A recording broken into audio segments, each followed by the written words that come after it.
Good morning, student. Welcome you. Today's topic is data storage risk.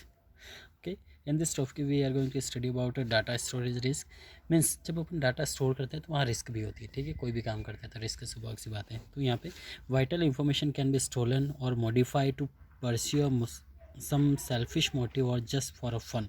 देखिए बहुत सारी information जो है कुछ लोग चुरा लेते हैं, या तो सिर्फ इंजॉय के लिए, मज़े के लिए, या फिर कुछ अपने सेल्फिश मोटिव मीन्स अपना पर्सनल बेनिफिट के लिए वो इसको अपने डाटा को जो चुरा लेता है। तो ये कॉमन जो स्टोरेज रिस्क है।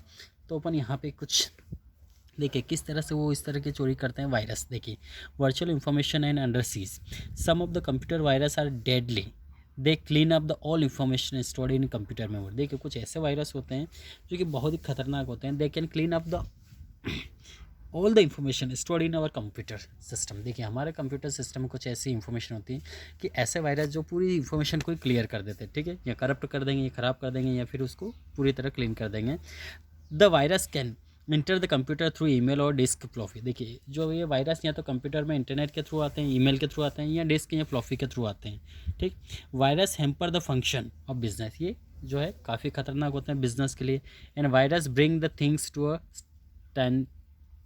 Stand still causing huge loss of revenue and employ time. देखिए एम्प्लॉय का टाइम और एज वेल एज रेवेन्यू भी काफ़ी लॉस कर देता है। द नेक्स्ट आता है hacking. Hacking refer to unauthorised entry into the website. देखिए अनऑथोराइज, उनको कोई ऑथोराइज नहीं होता तो वो एंट्री करते हैं वेबसाइट में। Hackers often destroy the data information which cause huge losses of the owner because it would interrupt the business transaction. देखिए वो बिजनेस ट्रांजेक्शन में भी काफ़ी इंटरप्ट करता है, और जो हैकर्स होते हैं काफ़ी बड़े तौर पे डाटा को पूरी तरह डिस्ट्रॉय कर देते हैं।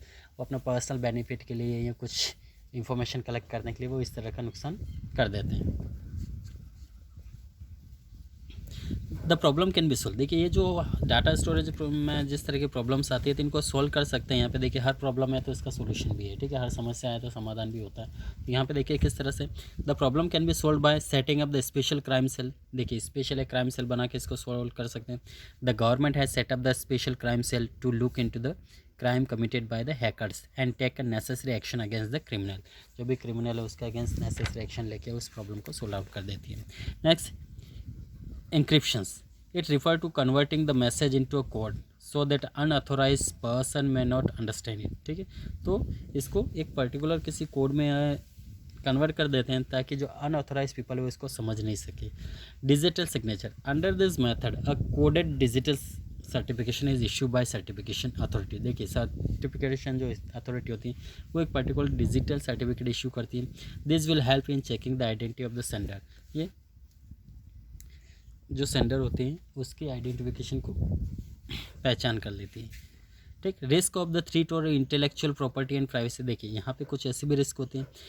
Internet is an open space, देखिए खुला है, and it become very difficult to keep the information secret. यहाँ पे बहुत ही इम्पॉसिबल होता है, काफ़ी डिफिकल्ट होता है, इंफॉर्मेशन को हम सीक्रेट नहीं रख सकते हैं।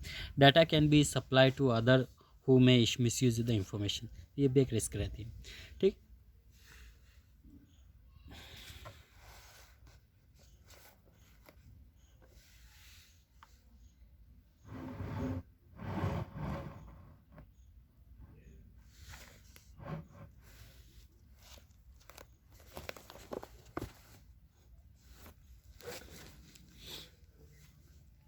रिसोर्सेस, ठीक।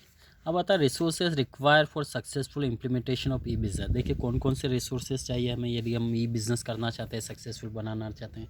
देखिए सबसे पहले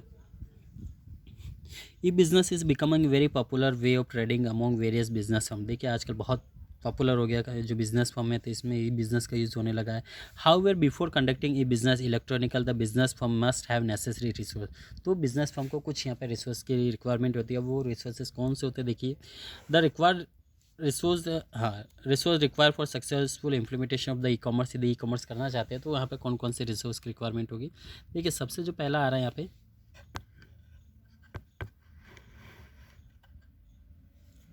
कंप्यूटर हार्डवेयर। देखिए सबसे पहले कंप्यूटर हार्डवेयर की हमें रिक्वायरमेंट होती है। The business enterprise must get a computer with a proper speed and technology. Proper speed चाहिए, कंप्यूटर चाहिए जिसकी स्पीड प्रॉपर हो, technology before starting e commerce trading.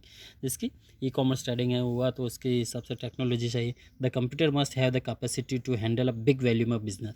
और कंप्यूटर में कैपेसिटी होना चाहिए कि बड़ा वैल्यूम, बड़ी फाइलों को स्टोर कर सके, उसको मैकेनाइज कर सके। Next, technical qualified staff. Under e commerce all the business transaction are carried through internet. देखिए टेक्निकल में जितने भी ई कॉमर्स में जो है जितने भी बिजनेस ट्रांजेक्शन होते हैं वो पूरी इंटरनेट से होते हैं। To carry out the trading business must have well qualified and capable person की रिक्वायरमेंट होती है। Force workforce are able to handle internet easily. They must be trained to handle sales order, processing order, handle inquiries, and the staff must be able to coordinate among the receipt order, payment and deliver of orders। ठीक, अब next last आता है यहाँ पे computerise system and receiving payment. देखिए for the success of e commerce, यदि e commerce e business हम success करना चाहते हैं तो the business enterprise need to develop efficient system of receiving payment. तो एक इफिशिएंट सिस्टम होना चाहिए, योग्य सिस्टम होना चाहिए ताकि वो पेमेंट को रिसीव कर सके for the goods sold, and for this businessman have to make arrangement with the commercial bank and credit card agencies। तो इसका कॉन्टैक्ट क्रेडिट कार्ड या जो है कमर्शियल बैंक से भी कॉन्टैक्ट होना चाहिए। And sufficient information should be given on the system of customer can calculate accurate amount to be paid, and there must be automatical system for refunding excess amount in receiving from the customer। Next, well designed website। देखिए the firm must develop a comprehensive website communicate effectively with the customer and business partner। देखिए यहाँ पे well design website होना चाहिए ताकि वो पूरी तरह से सिस्टमेटिक वे में वो अपने कस्टमर के साथ या बिजनेस पार्टनर के साथ कम्युनिकेट कर पाए।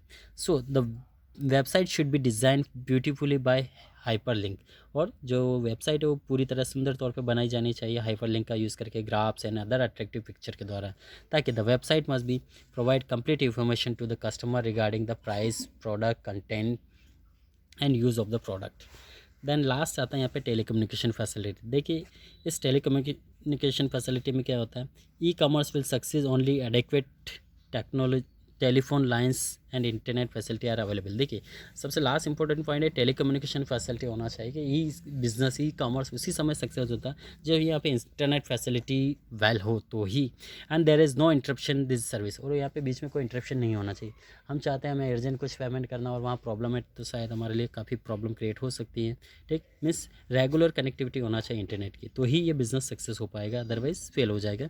The prompt of internet facility should be made available to the common man and reasonable price, otherwise it will be confined to rich people only। और ये जो सर्विस है ये एक रिजनेबल प्राइस पे होना चाहिए, मिलना चाहिए ताकि सभी पीपल इसका कॉमन मैन भी यूज़ कर पाए।